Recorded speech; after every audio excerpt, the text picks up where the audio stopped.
bom dia para todo mundo. Queria dar as boas-vindas aí para o nosso grupo de interesse de Medicina e Saúde. Esse é o nosso primeiro encontro.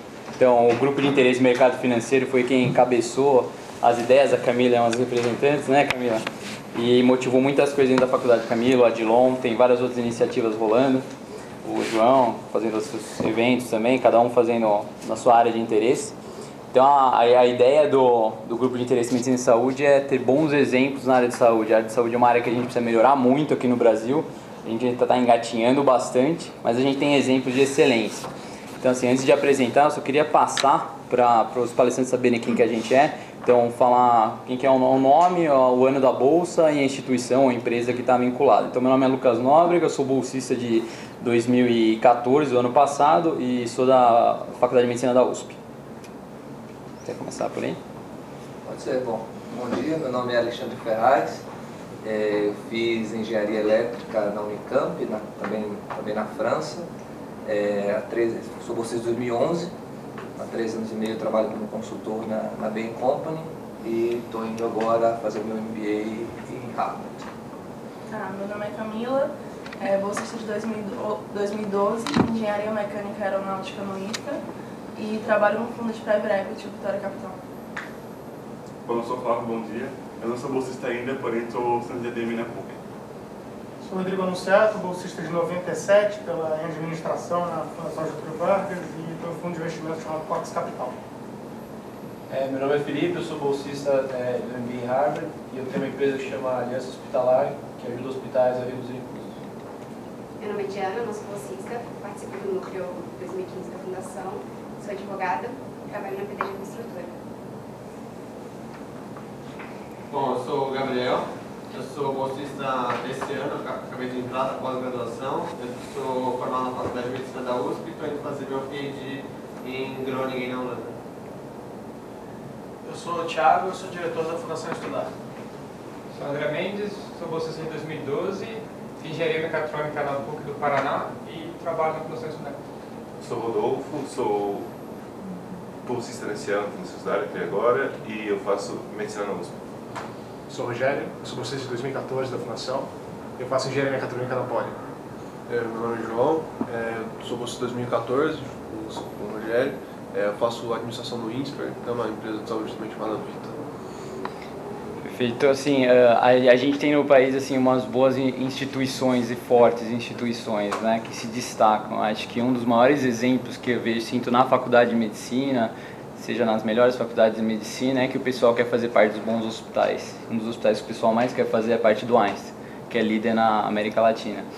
Então, eu acho que é uma honra ter o Claudio Lotenberg e o Claudio Schwartzman junto com a gente aqui, para mostrar um pouco do que qualquer ideia deles e a liderança que o Einstein tem no contexto não só brasileiro, mas cada vez mais internacional. Então, muito obrigado pela presença. O Claudio Lotenberg recebeu inúmeros prêmios, ele é formado em Medicina na Faculdade de Medicina da Unifesp. Ele, como empreendedor, tem vários destaques, tem próprias clínicas, toca o Einstein como presidente desde 2001 e recebeu várias condecorações.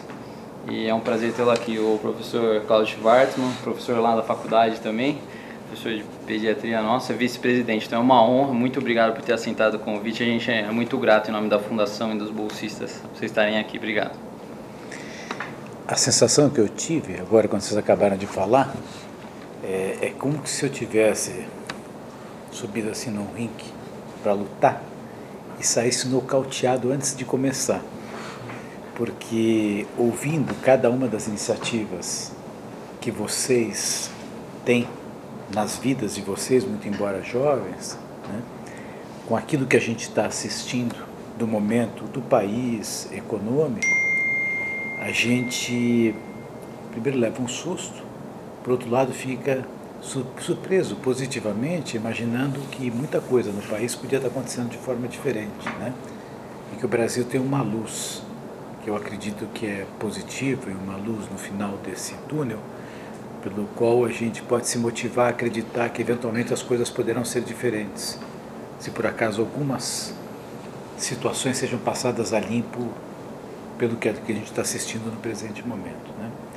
Ontem, aliás, na quinta-feira eu recebi no hospital Country Manager da Teva, que vocês sabem que é uma grande companhia farmacêutica que, primeiramente, trabalhou de uma maneira muito intensa na questão dos genéricos, depois desenvolveu uma droga chamada Copaxone, que é muito útil para a esclerose múltipla, né? E essa foi a conversa com ele na quinta-feira. Na quarta-feira estava o presidente da GE Healthcare Internacional, porque o presidente da GE Healthcare americano é um brasileiro chamado Marcelo Moschi, que é um amigo meu. E a preocupação deles é interessante, né? Eu pensei que nós íamos falar sobre saúde, né? Mas eles estavam muito mais preocupados em conversar comigo sobre a maneira como eu enxergo o momento atual do país, me desprendendo um pouco das questões da saúde. E aí a gente começa a perceber por que essas pessoas vêm de tão longe para perguntar coisas dessa natureza, quando no fundo, que talvez eu pudesse colaborar, se posso, seria falando um pouquinho a respeito do momento da saúde, dos desafios da saúde, né? E aí a gente percebe que, da maneira como o conhecimento avança, muito possivelmente as soluções, elas serão soluções que vão levar em consideração posicionamentos de pessoas que têm uma capacidade de conhecimento, uma formação que se complemente, né? Então, ouvindo as origens de vocês aqui dentro, com advogado geral é bravo, né? Engenheira, né? Administradores, vai para a França, outro para a Holanda, né? Alguém que já participa de uma plataforma de saúde, né? Alguém que está preocupado com a questão de custos, né? Alguém que sai de faculdade de medicina, outro que é engenheiro. Quer dizer, eu acho que isso é bem o desenho daquilo que a gente vai ter que utilizar se a gente quiser encontrar processos que consigam inovar no caminho da solução dos problemas de saúde que a gente tem, que a gente imagina que são problemas restritos ao nosso país, mas eu acho que são problemas mais amplos no contexto da sociedade internacional. Então eu queria começar dizendo algumas coisas para vocês que talvez sejam muito banais, e aí que eu me assustei um pouquinho, a história te levar uma surra, a hora que vocês começaram a falar, né?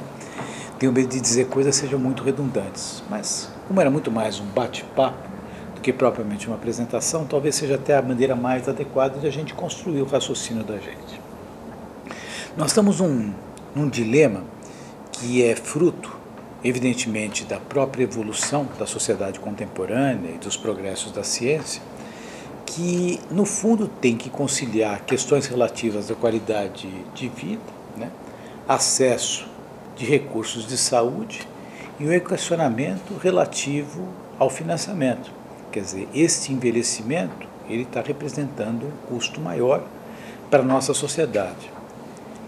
E aí a gente pode entrar em questões talvez mais triviais, que vão desde o que a própria vacinação pode representar, o que as medidas sanitárias significam, o que a educação pode trazer, até questões mais profundas que a tecnologia propôs, partindo desde um contexto onde você sai das mecânicas diagnósticas anatômicas com os hoje já velhos aparelhos de raio-x, até chegar nos processos que são hoje extremamente ricos em termos de informação, que são mecânicas nas quais você pode medir até o metabolismo celular através dos modernos PET.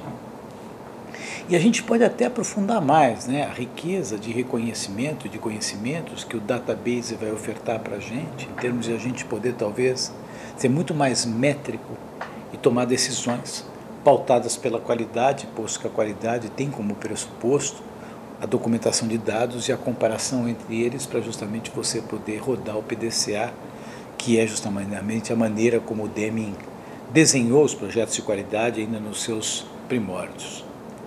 Mas essa visão tecnicista, ela funciona na medida em que ela possa estar compreendida no contexto da sociedade maior.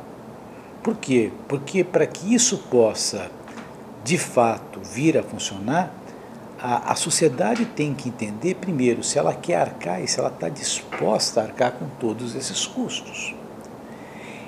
A sociedade tem que estar disposta a querer entender que a visão da saúde, por mais que seja um direito social e que deva levar em consideração questões de inclusão, ela tem uma mecânica de financiamento que cursa em paralelo com os legítimos interesses econômicos que cursam nas iniciativas.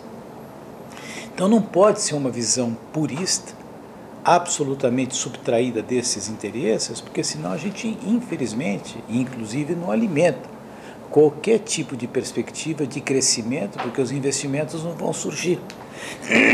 E daí justamente a necessidade, e eu espero que você não tenha tomado a mal a resposta que eu te dei naquele momento, porque eu acho que a gente faz coisas na vida dentro do equilíbrio, realmente como eu te disse, entre os mais velhos e os mais novos. Os mais novos, eles provocam a gente, os mais velhos falam as questões da experiência, e certamente a solução está no meio dos dois, onde a gente consegue conciliar as visões. E eu não sinto a sociedade contemporânea, primeiro, conseguir entender o que está acontecendo. Por quê? Porque grande parte daquilo que está sendo utilizado do debate da saúde não está levando em consideração esses aspectos aqui levantados, senão uma visão muito compensatória, purista, que se restringe a uma visão de um paciente na porta do hospital que está na fila esperando, não porque ele está sendo mal atendido, mas porque talvez ele está procurando a porta de entrada errada. Ele possivelmente deveria estar entrando num consultório, num ambulatório, e está procurando uma estrutura de alta complexidade, que no fundo é muito onerosa, que tem que atender o paciente agudo, que pode morrer se por acaso não for atendido, e não um sujeito que está esperando um atendimento com uma dor de cabeça que já está na cabeça dele há 1 mês e meio, e hoje justamente ele lembrou que ele pode passar no pronto-socorro porque a esposa dele vai chegar um pouco mais tarde, ou ele saiu mais cedo do seu espaço de trabalho. Ora,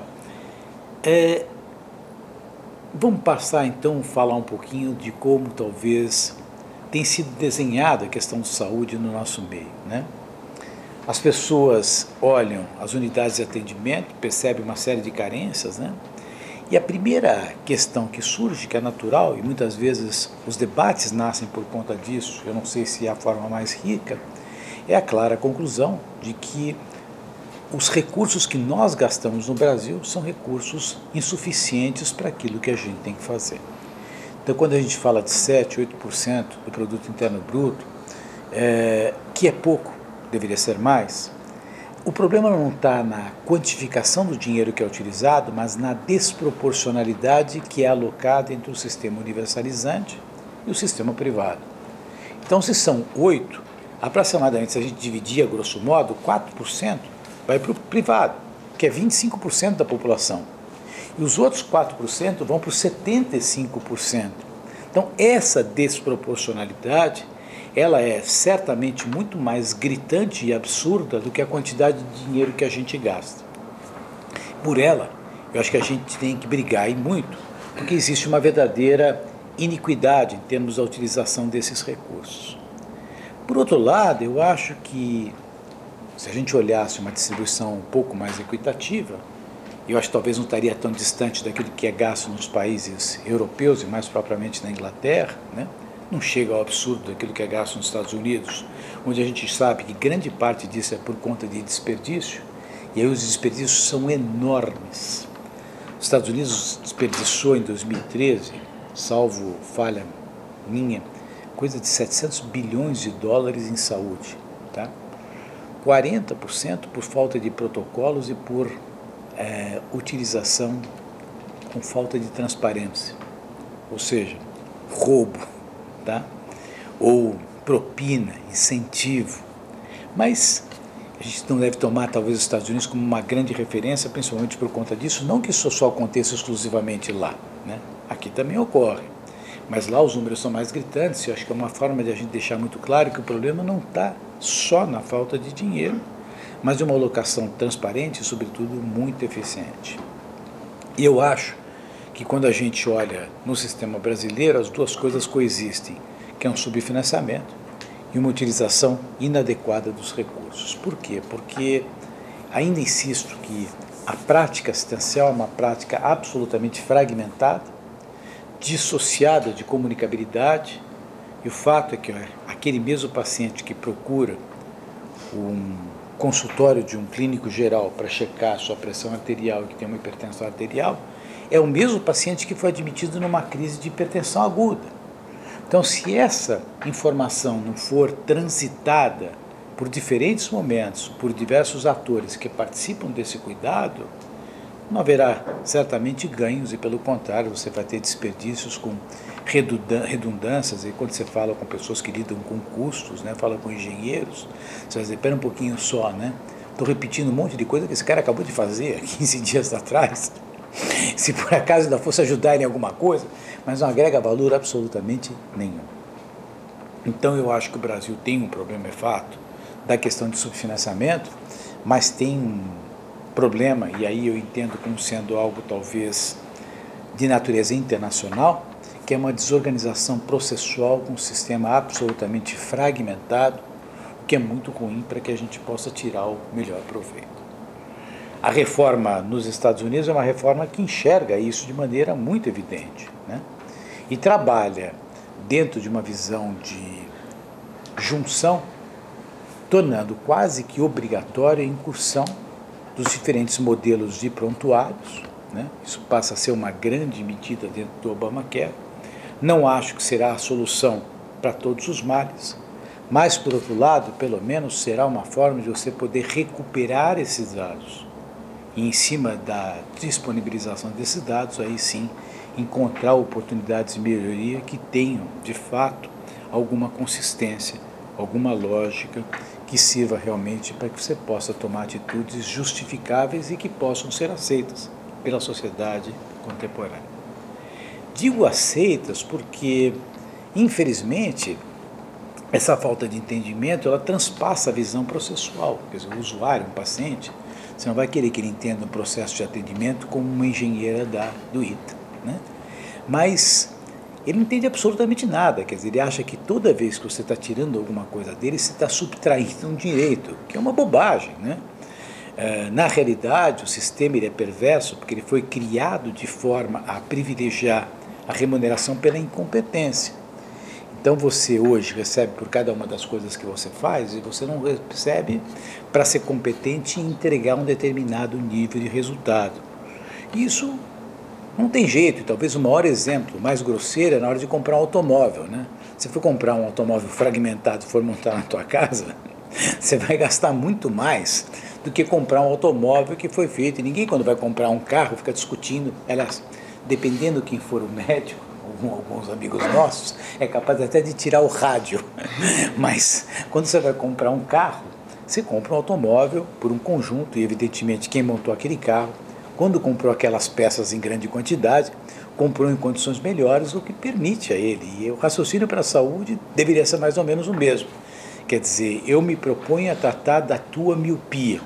Eu trato a tua miopia com 2, 3 ou 4 exames. Você quer saber, Cláudio? Eu não quero saber quanto você vai ganhar por cada exame. Eu quero saber quanto é que custa para você me entregar daqui 4 dias, que eu tenho que estar lá, porque eu vou viajar para a França e vou começar meu estudo lá e eu tenho que estar pronto. Então, para mim, é muito importante que eu gaste esses R$1.000 a mais, porque isso garante para mim outras coisas que, no contexto da minha formação, eu prefiro que isso aqui tenha um valor que eu prefiro despender com isso tudo. Então, essa visão fragmentada, esse entendimento pobre, quer dizer, e esse conhecimento, somado à maneira como o sistema se organizou na sua prática remuneratória, só estimulou a fragmentação. E quanto mais a gente fragmenta, quanto mais a gente analisa as coisas separadamente, não precisa ser nenhum Aladim para saber que você não está colaborando em modelos de eficiência, porque eficiência, na verdade, é justamente a capacidade de você pegar coisas que aparentemente são diferentes, né? Trazê-las para perto, né? Juntar coisas, consolidar coisas e daí, evidentemente, ganhar em tempo e, logicamente, também aferir um resultado econômico que seja melhor.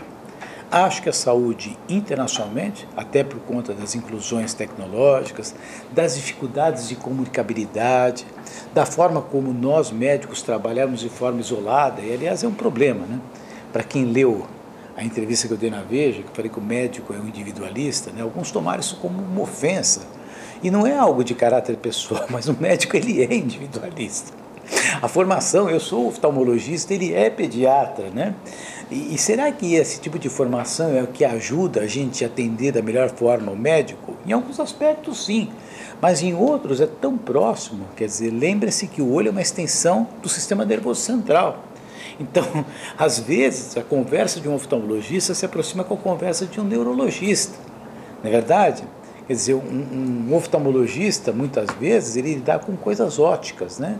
Será que o médico oftalmologista deveria ter um papel de prescrever óculos, quando ele tem tanta coisa para poder fazer?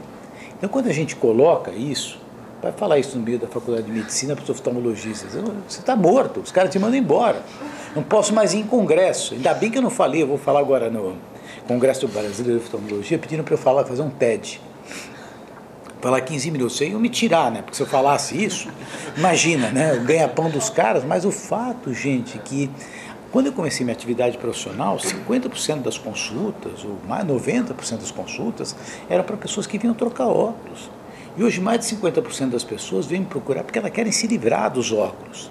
Elas são preocupadas com as suas pálpebras. Por quê? Porque estão ficando mais velhas, as pálpebras soltam. Qualidade do filme lacrimal, aspecto estético, né? Degeneração macular senil, que acomete 20% da população brasileira com mais de 70 anos. Glaucoma, 6% da população brasileira. Catarata, mais de 40% das pessoas com mais de 60 anos. Torna-se impossível você fazer frente para essas mudanças todas, se você, de certa maneira, continuar ainda querendo guardar o corporativismo do sentimento da prescrição dos óculos.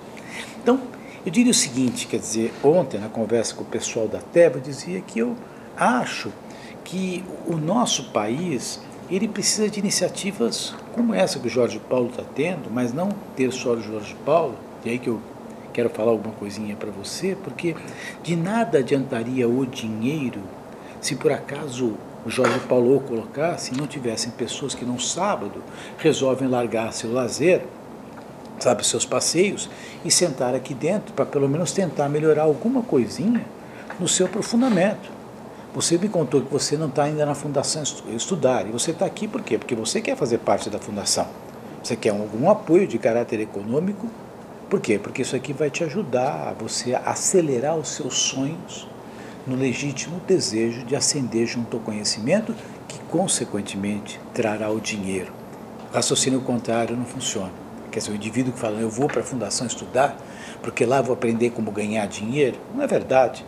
Lá eu vou me apaixonar por pessoas boas, ou pessoas melhores, ou alguns mais limitados, vou frequentar um grupo, vou criar um networking, né?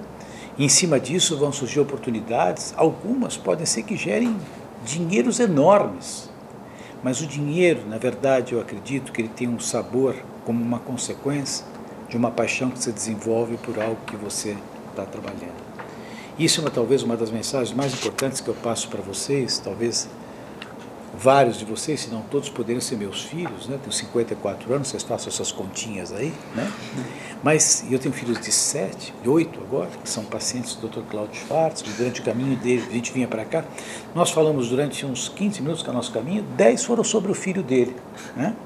Que está aí, não é papo de mãe judia, porque mãe judia fala muito de filho, né? Mas é papo de pai, né? Então ele me contava do orgulho, e eu falava do orgulho não só como amigo dele e conhecendo o filho dele de pequeno, mas também como presidente do Einstein. Eu falei, olha, agora nessa área, Cláudio, eu tenho muita esperança, porque está indo viajar um indivíduo que eu conheço quais são os princípios e os valores. Porque não adianta ter o cara ambicioso, né? Você tem o cara ambicioso, mas ele usa qualquer medida, qualquer movimento para conseguir os seus objetivos, certamente isso acaba mal, tá? Pessoa que não for firme em relação aos valores, não tiver paixão, o presidente Fernando Henrique sempre diz isso, né?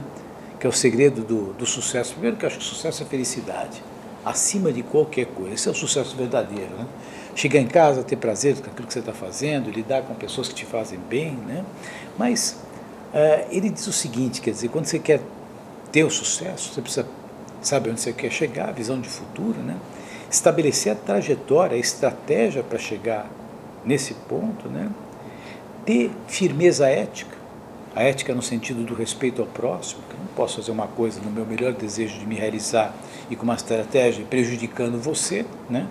ou atrapalhando a sua vida nos seus custos hospitalares. E então essa é a ética de segundo Weber, mas acima de tudo ele usa uma coisa que eu nunca esqueci da minha vida e que talvez eu quisesse que vocês guardassem. Tem que ter paixão. Sem paixão já é difícil, né? Sem paixão já é, aliás, com paixão já é difícil. Imagina sem paixão. É extremamente complicado a gente poder levar adiante determinados sonhos e, consequentemente, até ter o sucesso. E se para algum sucesso for econômico, também não há crime nenhum. Eu acho que é uma maneira de você ser premiado dentro de um certo limite. Acreditem que a partir de um determinado ponto, aquilo que você tem a mais de dinheiro não pesa absolutamente nada. Eu tinha um amigo terapeuta, em uma época ele dizia para mim a classificação dos ricos, né? Agora mudou com essas... Vai cair de novo do jeito que o Brasil está indo, mas ele diz o seguinte, até $1 milhão um é rico, né? Depois de 1 até 5, aí você já é rico. De 5 para 50 é mais, e acima de 50 aí já é um milionário, né? Mais ou menos dá para vocês são melhores de números do que eu, né? Então eu dizia, para 1 você tem que sobreviver, de 1 para 5 você tem que se planejar, né? Você pode fazer um monte de coisa. Depois de 5 para 50 você praticamente tem a liberdade de fazer tudo do jeito que você quer, você não precisa se organizar muito. Vou viajar amanhã para a Europa, vai lá comprar passagem. Vou trocar o carro, desce aqui embaixo e vai comprar o carro. Acima de 50 já é sequestrável, já nem vale a pena. Então, eu acho muito importante ter ambição, acho que o jovem tem que ter ambição, tem que ter sonhos, tem que querer ganhar, mas tem que saber muito claro que não é isso que fará a diferença em termos da felicidade. Conheço pessoas que ganharam muito dinheiro e, exceto fazer aquelas seus negócios, não sabe fazer mais nada. Não sabe ter uma visão de helicóptero da sociedade, né? Não sabe ter um contexto do que é uma relação familiar, o que é um companheirismo, uma amizade, inclusive nas diferentes naturezas que essas relações existem no mundo hoje, extremamente livre até na forma como as pessoas podem se relacionar. Então esse é um conselho que eu dou a vocês como mais jovens do que eu. E talvez, quer dizer, essa visão que eu acho que a sociedade tem, que é muito distorcida a respeito da questão da saúde, é onde está a dificuldade para a gente poder equacionar o que vai acontecer com a saúde. Por quê? Porque quando a Constituição de 88 foi feita, a Constituição Cidadã, e alguns de vocês ainda não estavam nascidos, né? Na realidade, ela colocou a saúde como um direito social. Saúde é direito de todos, dever do Estado. Esqueceu primeiro que tem que financiar. Talvez que não soubesse que a tecnologia ia impor um custo tão elevado. Mas, por outro lado, eu acho que ela se equivocou, porque saúde não é direito ou dever do Estado, saúde é dever nosso, quer dizer, cada um tem que cuidar da sua saúde. Demorou-se muito para perceber isso, a gente terceirizou a questão.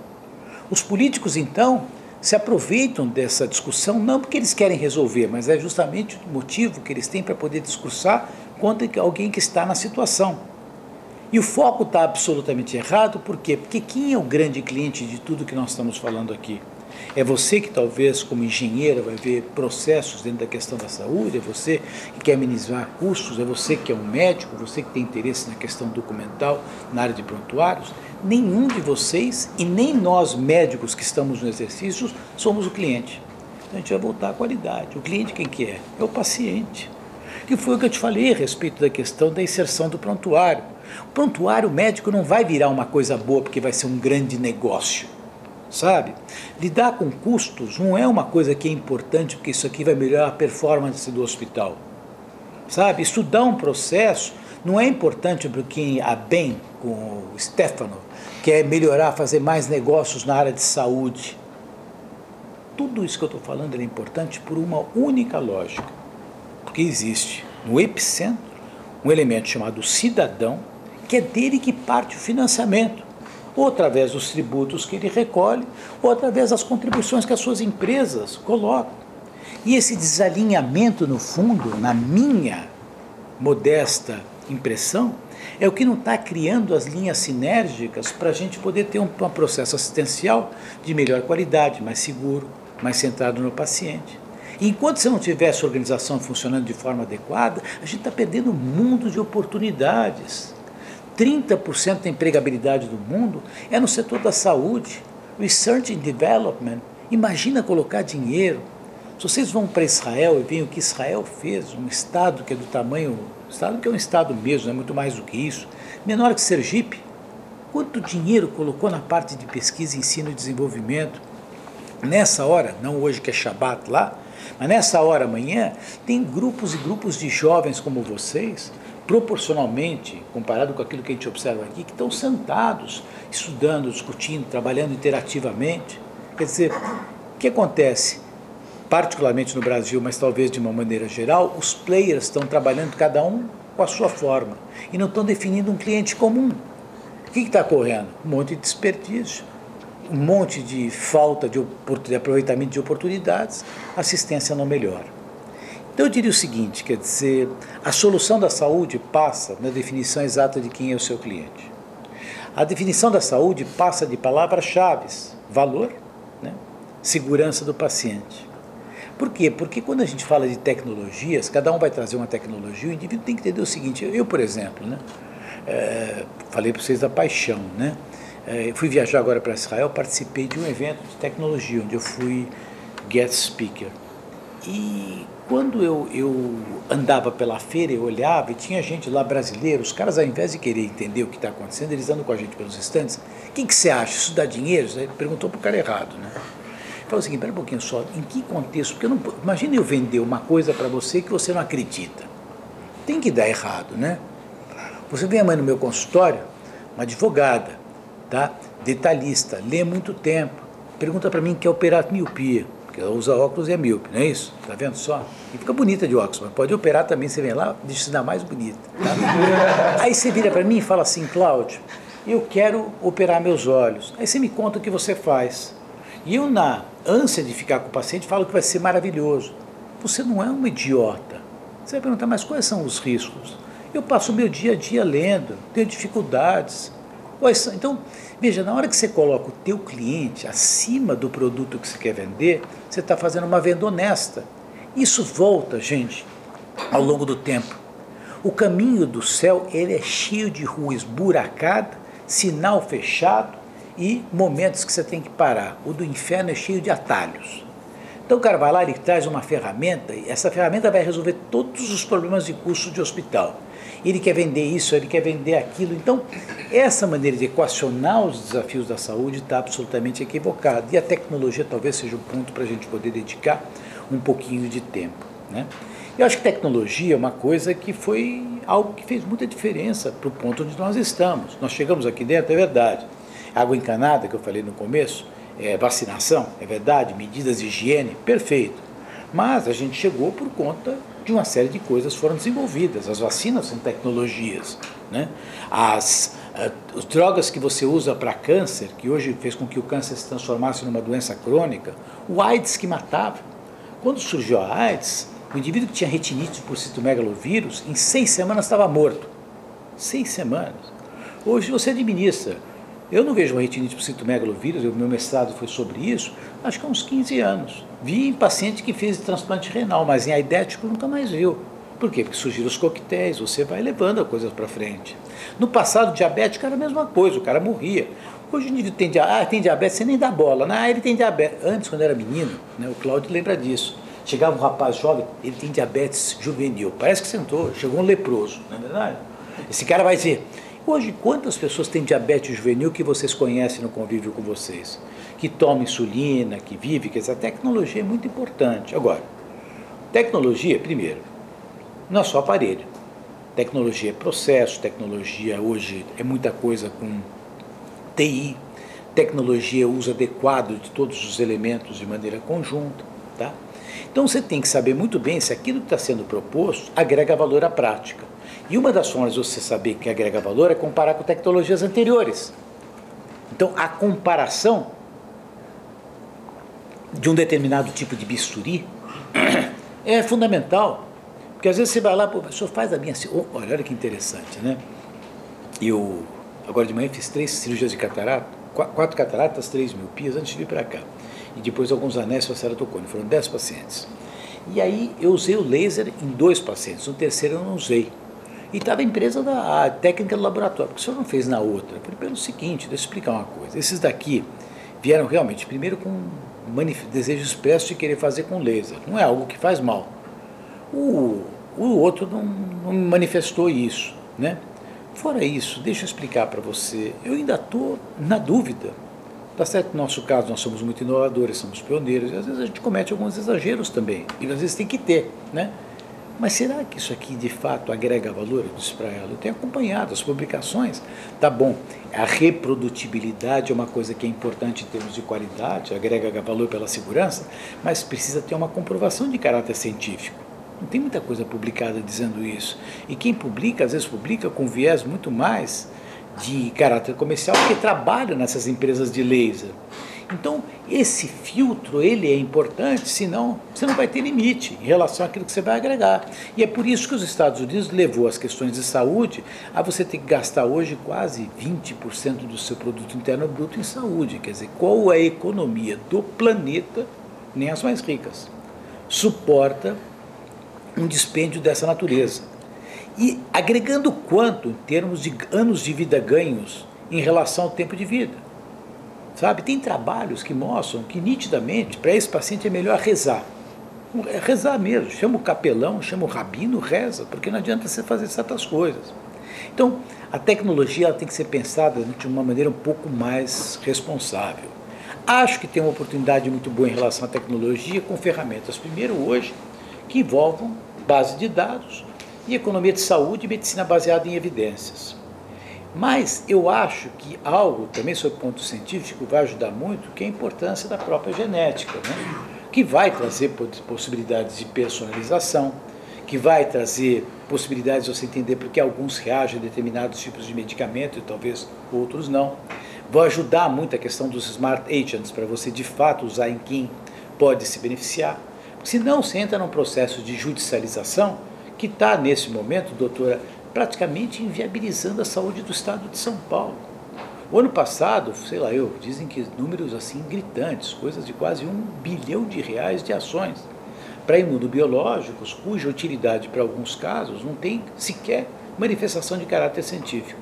E com toda uma indústria montada, estimulada com a participação de médicos, com participação das indústrias e de advogados, que estão na porta dos consultórios esperando como se fosse advogado de porta de cadeia. Você sabe muito bem sobre o que eu estou falando, quer dizer, gente que quer se aproveitar a respeito de coisas, sabe? Eu até posso entender, amanhã o cara teve algo que pode ser questionável como um dano moral, o advogado ir lá pressionar, mas fazer o cara tomar um remédio que muitas vezes não tem comprovação nenhuma, quer dizer, quem é criminoso nessa história, né? Então, essa questão da forma de como lidar com a tecnologia eu acho muito importante e ela vai ter um impacto importante em termos de futuro, de sustentabilidade e expectativa de vida, né? Hoje a gente sabe que no Brasil as pessoas vivem até 72, 73 anos de idade em média, isso está aumentando muito, né? Dizem que em 10 anos as mulheres vão ver mais, os homens vão ver mais que 100 anos, as mulheres não vão morrer mais. Então a gente vai ter como que trabalhar muito bem como é que a gente vai lidar, e esse é um problema da geração de vocês. Geração de vocês, eu digo, sabe, no mundo empresarial e no mundo da estrutura de Estado. Porque essa diferença, quer dizer, a estrutura de Estado, para que existe a estrutura de Estado? No fundo é para criar uma condição mínima de gerenciamento, de ordenamento, para o setor privado existir. O setor privado não é o contrário, quer dizer, o que a Dilma quer é que é o contrário, talvez, o que o atual governo quer, não é ela, né? Eu acho que é de uma maneira geral. Eles acham que nós estamos aqui para viabilizar a estrutura do Estado, quando no fundo é o contrário. Quer dizer, o Muro de Berlim já acabou, caiu faz muito tempo, né? Então você, no fundo, precisa criar as condições para que a sociedade possa se desenvolver, porque eu estou convencido que o grande processo dessa sociedade que nós vivemos, ela depende da capacidade empreendedora de pessoas como vocês, que querem fazer mais, que também querem ganhar mais, e que querem seus espaços.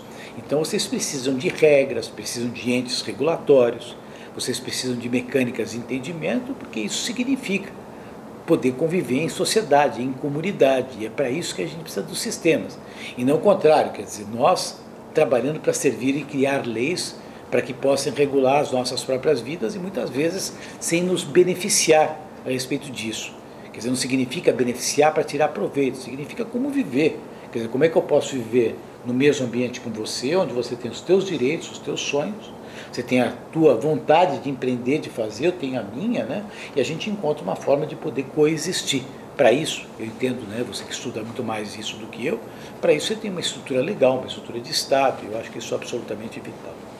No contexto da saúde, a questão do custo ela é um problema. A gente sabe que a inflação médica, justamente pelo incremento tecnológico, ela é enorme, ela é muito maior que a inflação da economia nominal.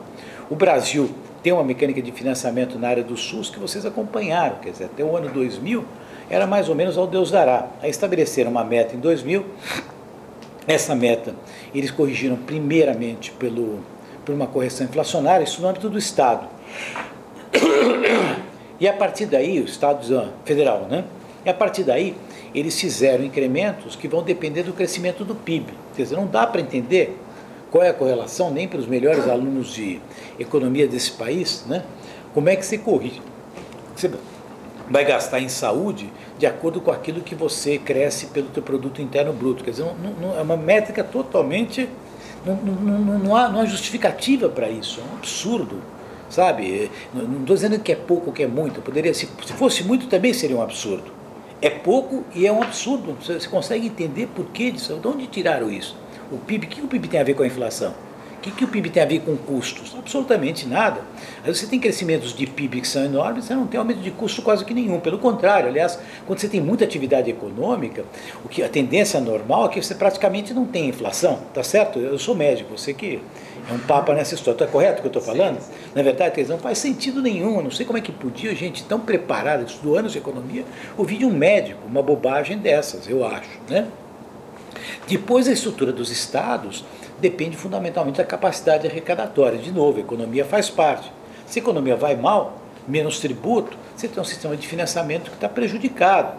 Então, está muito complexo a gente entender, né? E talvez até por conta disso é que os médicos deveriam se entender um pouquinho mais de economia, porque sabendo que existe uma correlação direta.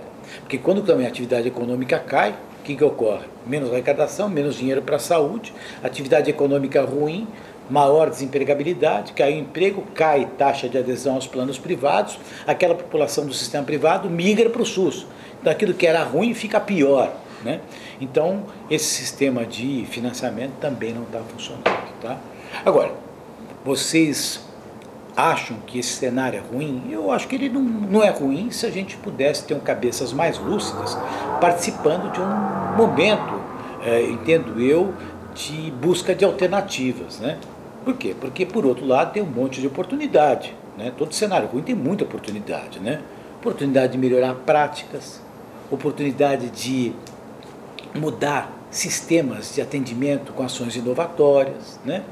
Tem todo mundo, puxa vida, imagina um mercado de consumo com 75% de SUS, quer dizer, praticamente 150 milhões de pessoas comprando remédios, né? Olha a oportunidade para iniciativas empresariais sérias na área de farma, né? Tanto que o governo criou as mecânicas de PDP, né? Que são mecânicas que eu acho que são importantes, onde você tem transferência de tecnologia. Tá certo que não pode levar no limite, porque senão, vamos dizer, aqui não pode importar nada. Vocês conhecem bem esse discurso, né? A questão não é você deixar de importar, mas é importar aquilo que você precisa, mas estimular a indústria nacional, que tem 150 milhões de pessoas comprando através quase de um comprador único, né? Imagina a oportunidade desse mercado, né? Se as pessoas já olham para a gente por causa do tamanho do mercado, imagina se o mercado tivesse condições estáveis, regras permanentes, segurança jurídica, que é tudo cai na mão do advogado, né? Então as pessoas falam, puxa vida, você é contra o capital estrangeiro? O capital estrangeiro, ele é ótimo. Agora, o capital nacional também é ótimo. Por que o capital nacional não investe e vai colocar em outras coisas, né? Por quê? Não tem regras claras e sustentáveis.